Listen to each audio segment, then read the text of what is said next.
Okay, let me start over again. Hello, and welcome back to Virginia Wine and Song, the YouTube channel where we pair Virginia wine with a classic piece of music or a classic album. I'm actually shooting a bonus video or a kind of an aside video, if you will. I'm not going to be talking about Virginia wine, and I'm not going to be talking about music. I sometimes deviate and talk about other things just because I'm a narcissistic bastard and I like to shoot videos about stuff that I think people will find interesting. So with that said, this is not about Virginia wine. So if you came here to watch a video about Virginia wine, I'm drinking Diet Coke at the moment. It's a little too early to be drinking Virginia wine. So anyway, I'm going to be talking about movies, and I do this every now and then. I kind of go off and do a different type of video. And I found out yesterday when I landed on some article. This is now June 20th, 2025. And I just found out yesterday or today, I think, when I read an article, that today is the 50th anniversary of the release of the movie Jaws. And that made me feel kind of weird, kind of old. But it also I started thinking about that, and I started thinking about how the movie Jaws changed the movie industry and how movies just, Hollywood became a different animal after that, with the release of all these summer blockbusters that would come after that. So I started thinking about movies from each year from the classic era of summer blockbusters. And I'm going to name that, just like I name the classic era, in my definition at least, of rock and roll or pop music. I say the classic era of pop music is 64 through 99. I'm going to say the classic era of summer blockbusters, if you will, 1975 with the release of Jaws, and I'm going to take it all the way up to 1990. And of course, after 1990 and into the 90s, you have a lot of other summer blockbusters, but because I'm kind of correlating with my age and my experience when I was a child, when I was a teenager, when I was in college, and all those years were kind of formative for me. So again, don't want to be too narcissistic, but I'm sure a lot of people who are Generation X, like myself, can probably relate to this video in many ways. So with that said, I'm going to go pretty fast here because I've got a lot of movies to cover, 75 to 1990. So I'm going to dive right in. I'm going to start with, of course, the creme de la creme of the summer blockbusters, Jaws. This is the original Jaws. I have this on DVD.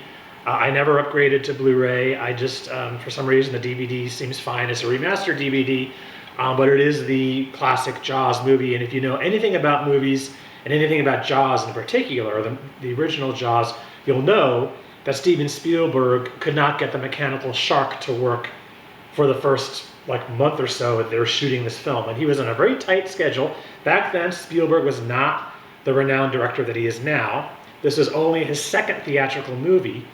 So he made, of course, the made-for-TV movie Duel, but he also made a movie called The Sugarland Express with Goldie Hawn, which came out, I think, in 73 or 74.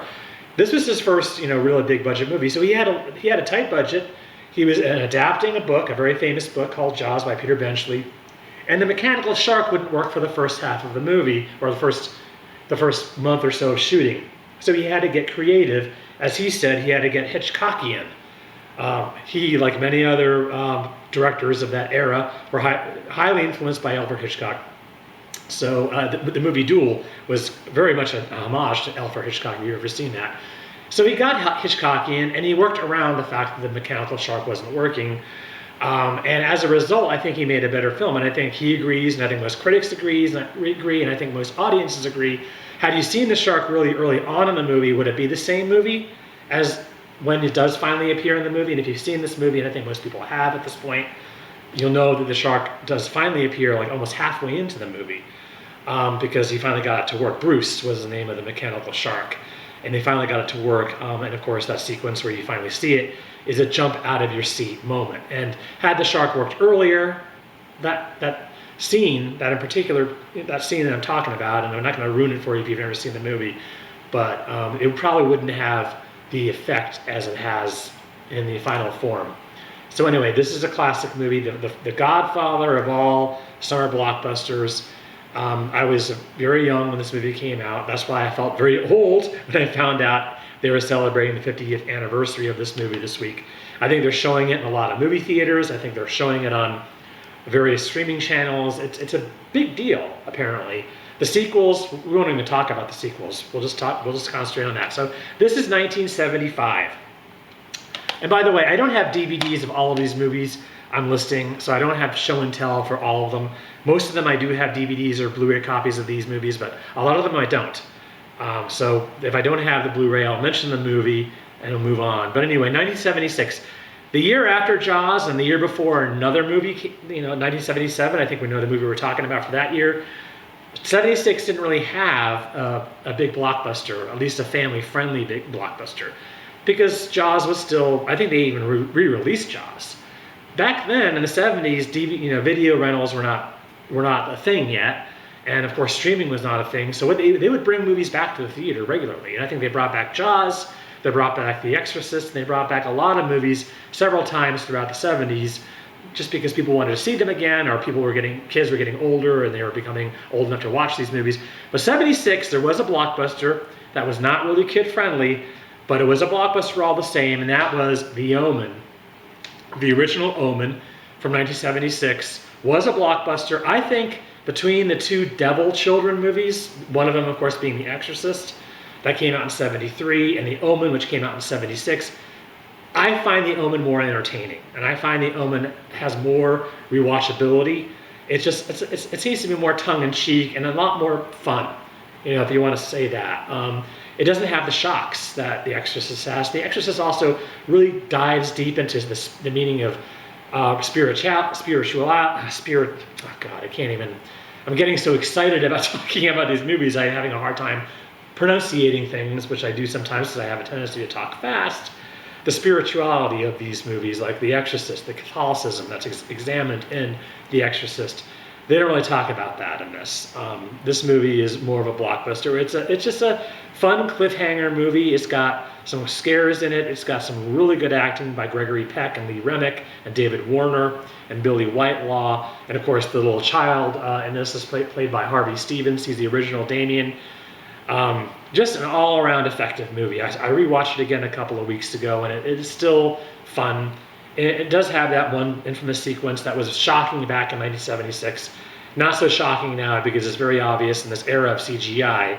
It's very obvious that the big effectiveness was a dummy or a model, so it doesn't really look that realistic, which makes it a little more easier to stomach, I think, for people who are not seeing this movie because they're afraid of that one really gory sequence in this movie, and I won't mention it if you haven't seen it. But a lot of people I know, especially a lot of women that I've known, for many, many years, have refused to see this movie because they don't want to be grossed out. And that sequence is really not that gross compared to now. If you can watch Silence of the Lambs, you can handle The Omen.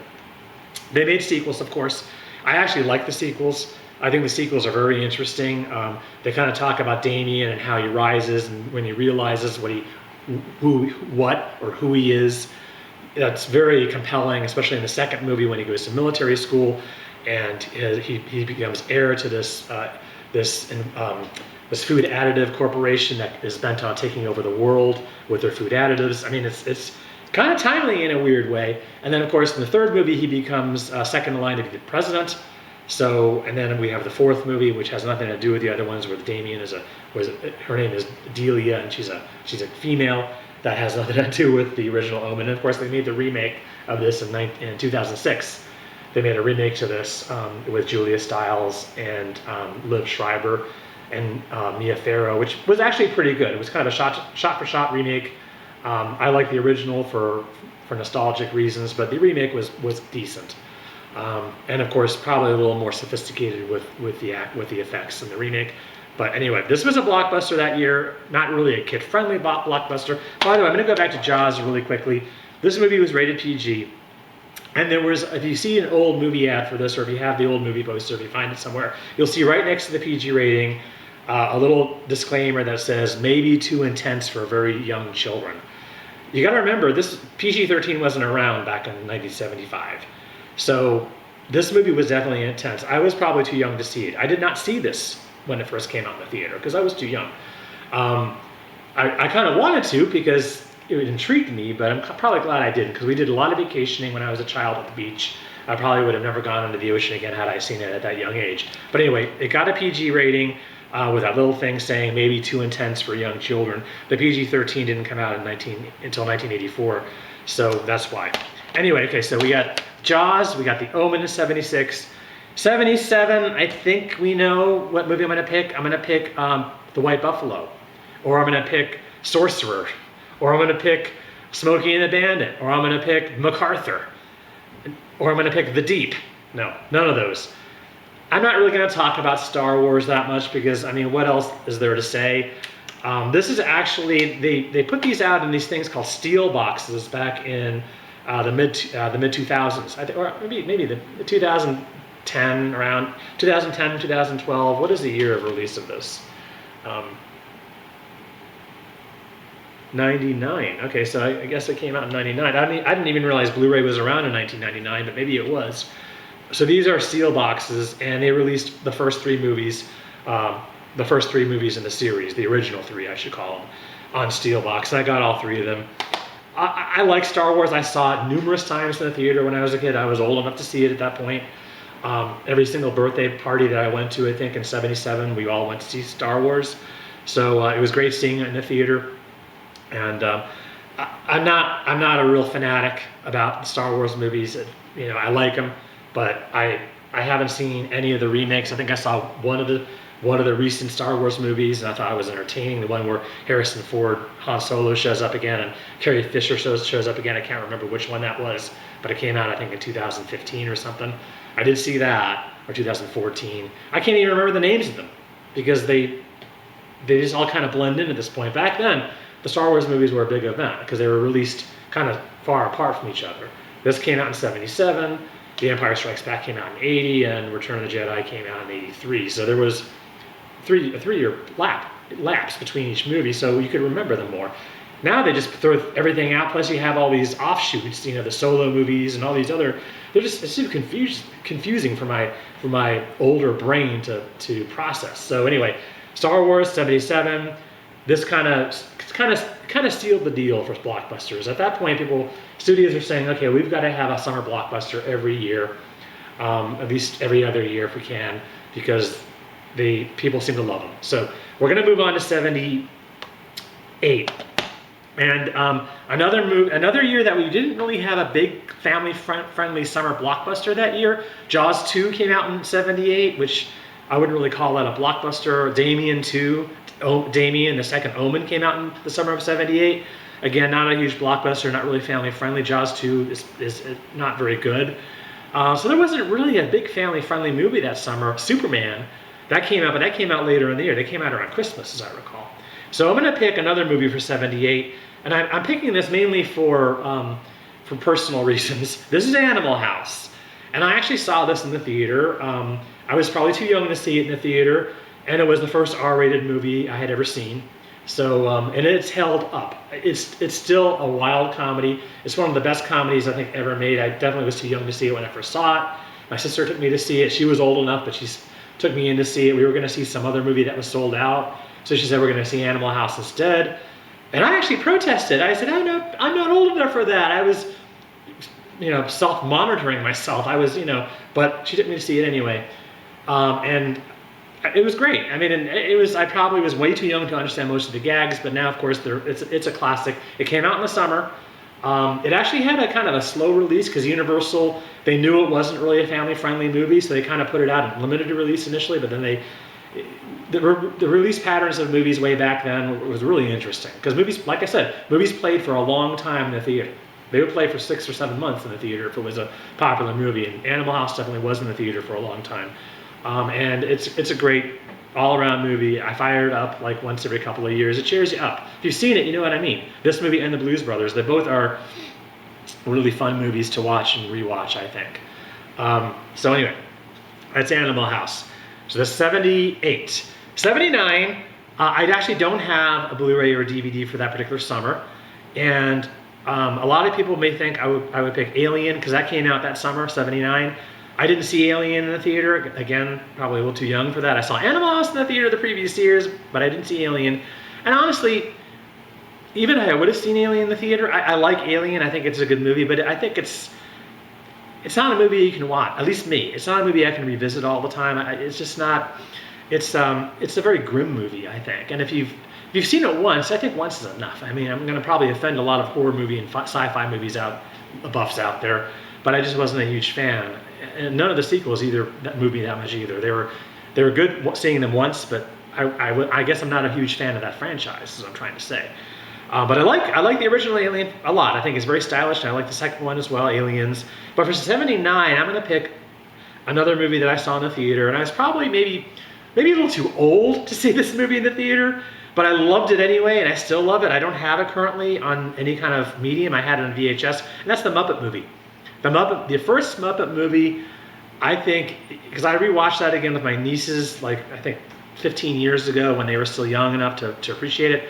And it's a fun movie. It's one of those rare kids movies that adults could enjoy too, because it had all those cameos from every single star you can think of. I mean, who was popular at that time. Even Richard Pryor was in the Muppet movie, and Steve Martin, and George Burns, and Madeline Kahn, and Cloris Leachman, and all those Mel Brooks, all these actors and actresses who worked with Mel Brooks. They were all in the Muppet movie. It's a fun movie, and it's got a great story and a wonderful feel-good premise about Kermit wanting to go to Hollywood and become a movie maker, and Orson Welles is in it. I mean, you can't. The Muppet movie is classic, and I wish I had a copy to show you, but like I said, I had it on a VHS. I don't know what happened to it. I think it's in a box somewhere. I never bought it on any other format because I just haven't gotten around to it, but I don't have any kids, so I wouldn't really have anybody to share it with. Like I said, my nieces are old now, and they liked it when I showed it to them when they were younger. But anyway, the Muppet movie '79. I saw it in the theater, loved it.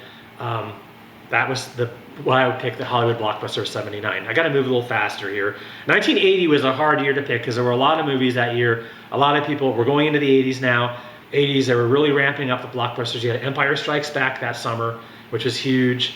You had a lot of other movies that were big, which I can't think of right now. For some reason, I keep thinking about The Shining. That came out, believe it or not, even though that movie was set in the wintertime. The movie came out in the summer. I can only imagine seeing The Shining in the theater when it was like 90 degrees and you go outside, you watch that movie and you're, with The Shining, you come out of that movie and it's summertime after you were in this desolate winter landscape for so long with The Shining. But anyway, for 1980, I'm going to pick Airplane. I guess it wasn't a real big hit. It did really, really well. It did a lot better than I think anybody expected it to. I think it did better than Paramount thought it would do. Because comedy movies besides Animal House, I think Animal House kind of revived the comedy, the pure screwball comedy genre. Because screwball comedies weren't really that big. If you think about all the comedies in the '70s, they're more sophisticated. They were kind of deadpan comedies in a way. There weren't really screwball comedies until Animal House came out. So I think with the success of Animal House, they made Airplane, and interestingly enough, the director of Animal House, John Landis, made a really quirky little movie called Kentucky Fried Movie in 1977. He directed that movie, but the writers of the Kentucky Fried Movie were the guys who wrote Airplane. So there was a correlation with the screwball comedy element that I just mentioned. Airplane I saw in the theater numerous times. I think I must have seen it 4 or 5 times. Every member of my family, I went to see it with them. Then I had friends. It was a PG movie, so I could get in, no problem at all. It would definitely get a PG-13 if it were released today. I rewatched it a couple years ago, and I said, wow, that's first of all, it's got a lot of politically incorrect humor in it. People say it's woke. I hate that term woke. It's just, there's some politically incorrect stuff in it. But it's still funny. It still works. It's still, I think, the best movie these guys did. I like Top Secret as well. But Airplane, for my money, was the big blockbuster of 1980. The Blues Brothers, I almost picked that, but because I already had Animal House on there, I wanted to kind of diversify and move on to something a little different. So 1980, Airplane. 1981, I'm going to be kind of predictable here. And I'm going to pick Raiders of the Lost Ark. Again, don't really need to talk much about that movie. It's just another Steven Spielberg movie. He brought back the serial movies that were really popular in the 30s. I think that's why the movie was so successful, because the father, especially the fathers, they would take their kids to see this movie. It would remind them of the movies they grew up with when they went to the theaters in probably the 40s, I should say. In the 40s, maybe the late 30s, depending on how old your dad was. But Raiders was definitely a throwback to that, and it was just non-stop action. It was, again, it pushed the rating a little bit. It was PG, but if you remember the movie, a lot of violence in the movie, a lot of violence in it, especially at the end. I got this. Back in the day, they for some reason they decided to retitle this movie for the set Indiana Jones and the Raiders of the Lost Ark. That's not the real title of the movie. The title of the movie is Raiders of the Lost Ark. And that's what I will always call it. But I guess because of Indiana Jones and the Temple of Doom, and Indiana Jones and God, I can't even remember the third one. The third one, they go after the Holy Grail. Early Alzheimer's, folks. Indiana Jones and the Last Crusade. I kept thinking of Kingdom of the Last Skull or whatever that one was called. This is the original again. Again, the original is all you need, at least me personally. I like the sequels, most of them at least, but this is the original. I got this in a cereal box, if you can believe this. Back when DVDs were becoming a little passe and Blu-rays started taking over the scene, a lot of cereal companies would start putting DVDs in the cereal box. I got this in a cereal box. I can't remember what the cereal was. I think it was like Golden Grams or something like that. It wasn't a really junky cereal. It was one of the cereals that's kind of on the line of being junky and being healthy. Golden Grams or Corn Flakes or something like that. But I had to get it. I had to get that box of cereal just because there was a DVD of Raiders of the Lost Ark. And that's the only copy I have of that, believe it or not. I don't have a Blu-ray set. Because again, I like the sequels, but I don't think I'll ever watch the sequels again. But you can watch this movie over and over again. So this copy that I got in a cereal box is fine. Raiders of the Lost Ark, 1981. 1982, another movie I do not have in any kind of medium at this moment. That's Poltergeist. A lot of people love E.T. I saw E.T. once in the theater. I don't think I ever need to see it again. I don't know why. I thought it was too schmaltzy, too sugary. That's not really my kind of movie. I can understand why people love it. I'm not going to take that away from people, but the movie that I liked that summer was the other movie Spielberg was involved with. That was Poltergeist, kind of the dark side of E.T., if you will. It had all the hallmarks of the Spielberg movie. It was very similar to Close Encounters. It was very similar to Raiders of the Lost Ark with the violence, and it was similar to Jaws. And I don't have it in any format right now because I used to have it on Blu-ray, not Blu-ray, Laserdisc. I used to have a Laserdisc, if you can believe that. If you remember Laserdiscs, if you're a real film geek, they were the things that they were the size of LP records, and you needed a special player to play them in. I used to have a Laserdisc player, and I used to have a bunch of Laserdiscs. I think I sold those back in like 2001 or something, or 2002. When I ended up upgrading to a DVD player, I got rid of my Laserdiscs. So I've never restocked Poltergeist. I don't know why. Maybe because I outgrew it. But it's a great summer movie. I think it's a fun movie. There were a lot of movies that summer of '82. Star Trek 2 came out that summer. That was the summer that the Star Trek movie that most Star Trek lovers think Star Trek 2 is the best Star Trek movie, especially coming after the first Star Trek movie that was a little disappointing to people. Also, Rocky 3 came out in the summer of '82, and the aforementioned E.T., The Thing, came out in '82, summer of '82, and Blade Runner. A lot of these movies that didn't do very well when they first came out have become classics, like Blade Runner. Those all came out in the summer, believe it or not. But I picked Poltergeist for the summer of '82. Summer of '83. Another summer that didn't really have, had Return of the Jedi. I already talked about one Star Wars movie, so I'm not going to go into Return of the Jedi. That was the big family blockbuster of that summer. I think War Games was also really popular that summer of '83. War Games was a great movie, true popcorn movie. It was a comedy, it was a thriller, it was just a fun movie all around. I almost picked War Games, but I don't have that movie in any medium at the moment. Octopussy came out, a James Bond movie. The movie I'm going to pick for '83 is another John Landis movie. This came out in the summer. Trading Places, a really, again, a timeless comedy. It's a movie, I think I watch it like every other year. It came out in the summer, but it really is a Christmas movie. I think it's a Christmas movie, and we usually watch it around Christmas or New Year's. It's got chock full of great lines. It's got a great story. You know the story where Dan Aykroyd plays this uptight prig, this really this Wall Street guy who's never worked an honest day in his life. He just was born with a silver spoon, and he ends up switching places inadvertently. He doesn't know about this with Eddie Murphy.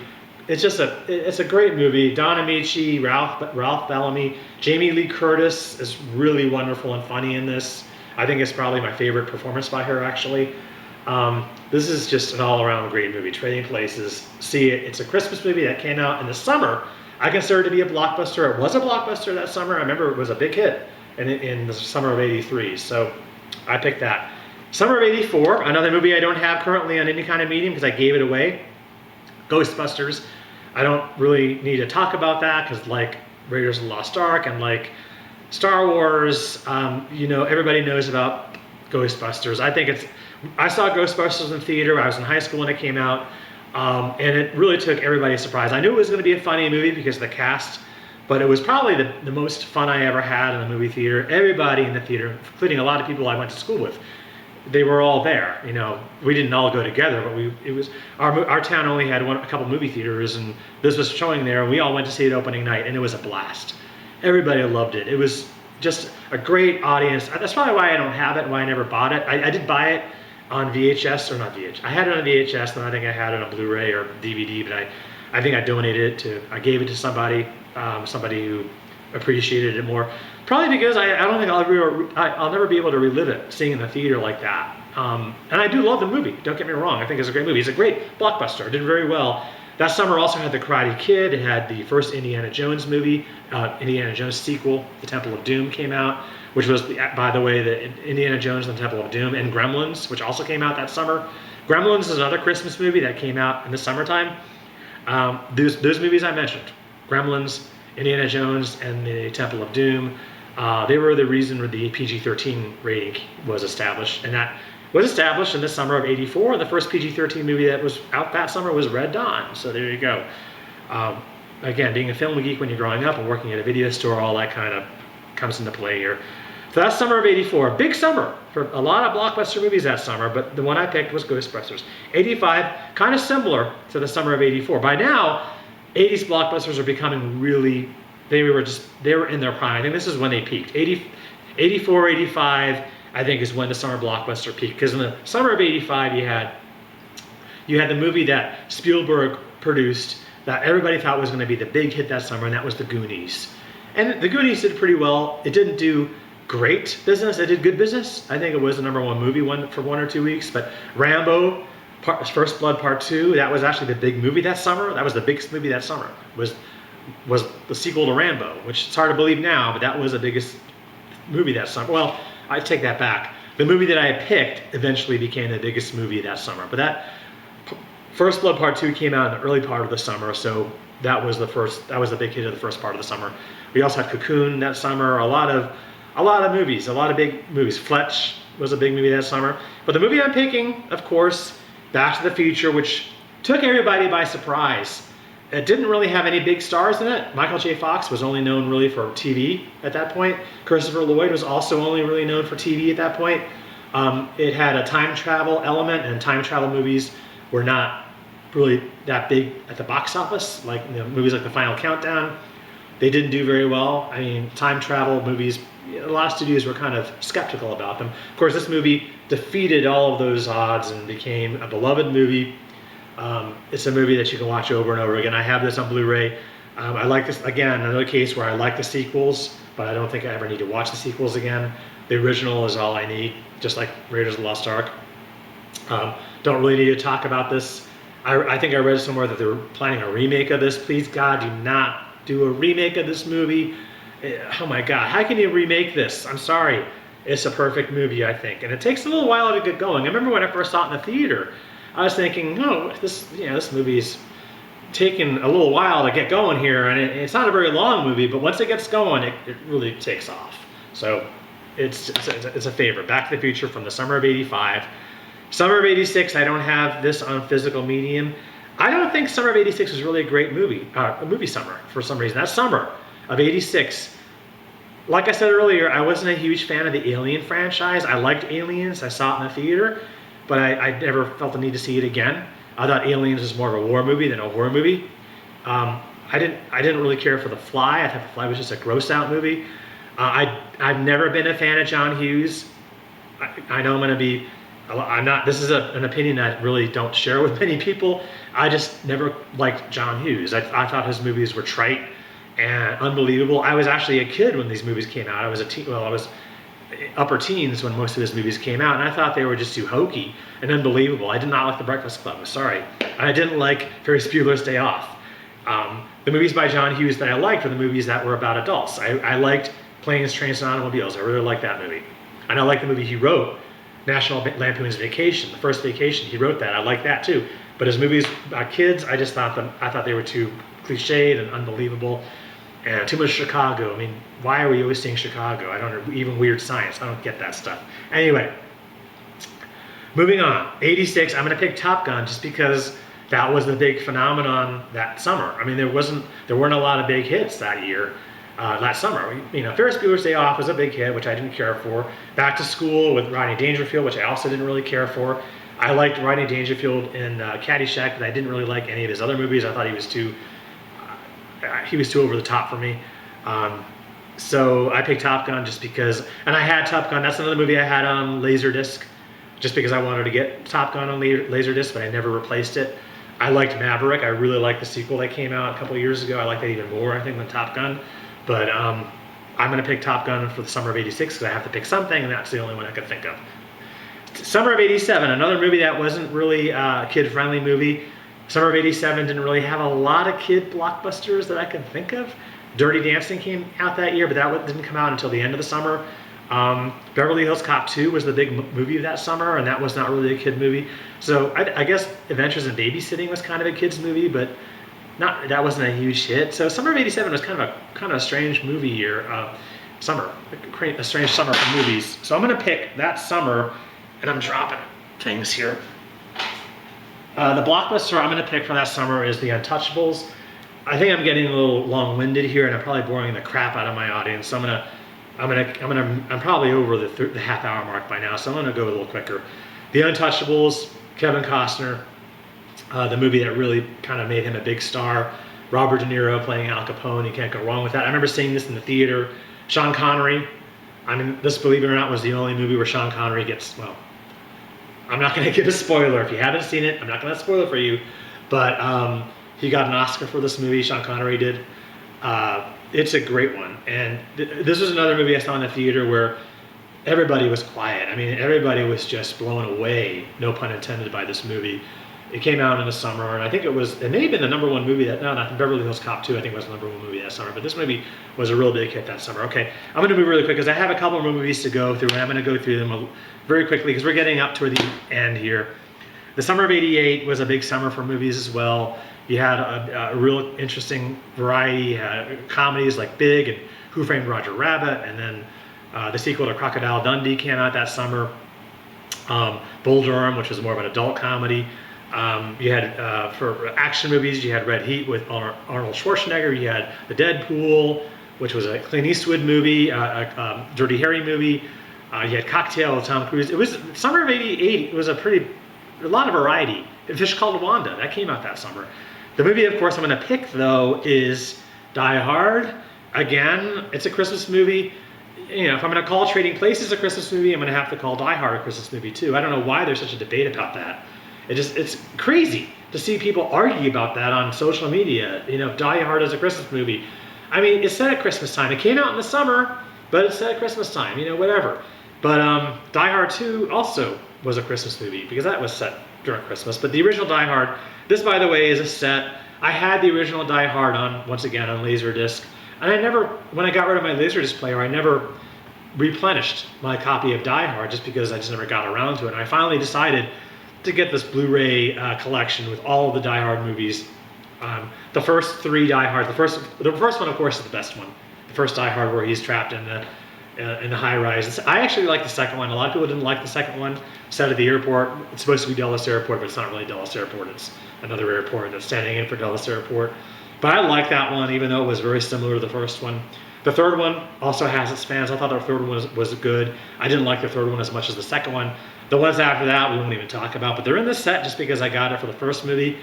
And the second and the third are fun too. You know, this is one where I could probably watch the sequels. I probably won't bother with the fourth or the fifth movie. The fifth one, where he actually goes to Russia, is actually kind of interesting because he tries to bring back the original tough as nails John McClane.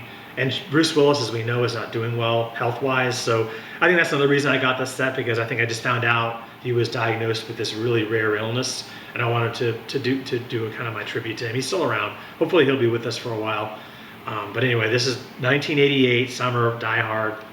89 is another movie that I had on Laserdisc that I have not replenished, and that's Tim Burton's Batman.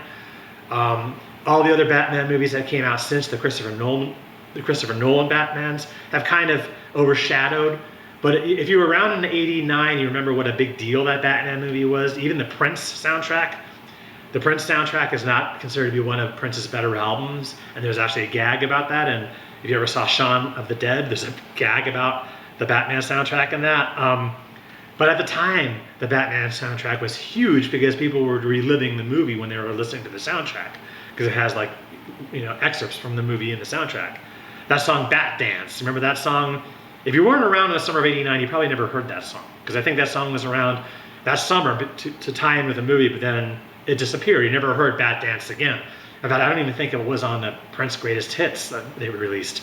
They left Bat Dance off that, even though Bat Dance, believe it or not, was a #1 hit.